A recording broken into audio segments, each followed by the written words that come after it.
Hi, my open arms friends. Today was a little chilly day, so I am wrapped up in my blankie. And if you are reading a bedtime story with your parents right now, I would encourage you to get your favorite blankie and to snuggle with it and snuggle up close to mom and dad and maybe some siblings and enjoy a story. I'm going to share a story with you titled Once Upon a Time Online. You'll probably see some very familiar fairy tale characters in this story. It's written by David Bedford and Rosie Reeve. Once Upon a Time Online.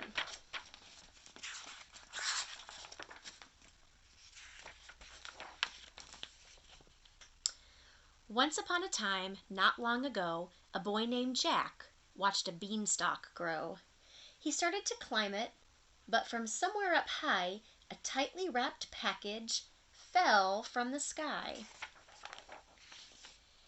"It's a present," thought Jack. He untied the string and inside discovered a flat, shiny thing.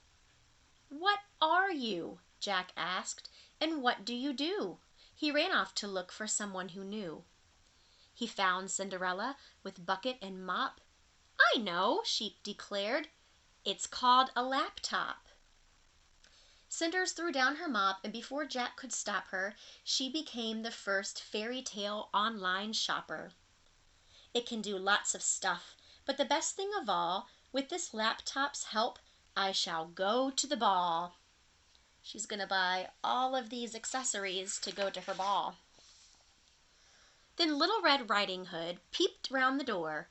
"I've outgrown my cloaks. I could do with some more."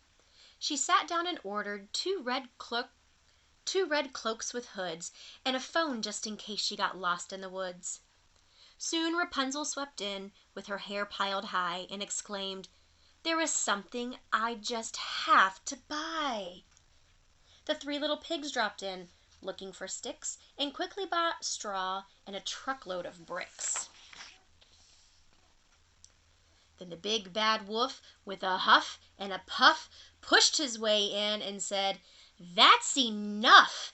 You've all had a turn. Now the laptop is mine, and I'm going to use it for gaming online." Early next morning, "Hooray!" they all cheered, and when all of the things they had ordered appeared. Cinderella got ready and went to the ball without needing her fairy godmother at all. With the help of her phone and a clever new app, Red Riding Hood set out to follow a map. The little pigs' houses were built on the double.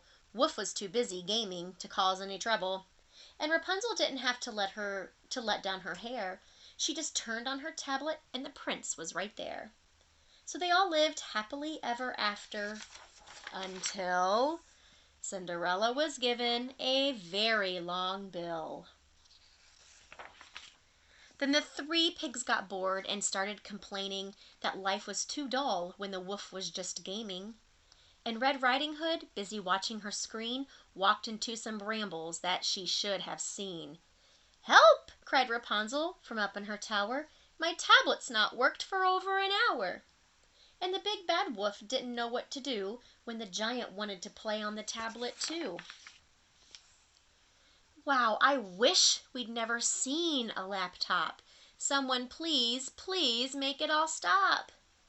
Suddenly, ping! Out of thin air, Cinderella's own fairy godmother was there. "Don't worry," she said. "All will be fine, but you must ask a grown-up before going online." With a wave of her wand, the bill went away. Fairy godmothers are allowed to use magic to pay. "Now, children," she said, "you've only begun to discover online. Time to have fun." She showed Rapunzel new styles for her hair and taught the wolf that it's good to share. Wolf said, "I guess gaming together is fun," even though Little Red Riding Hood won. While Jack and the giant worked on two screens to make a home movie called Our Magic Beans. Now, when going online for something or other, everyone checks first with the fairy godmother. The fairy tale folk are all feeling just fine living happily ever after online. The end. Thanks again for joining me, boys and girls. I look forward to sharing more stories with you. Have a great week.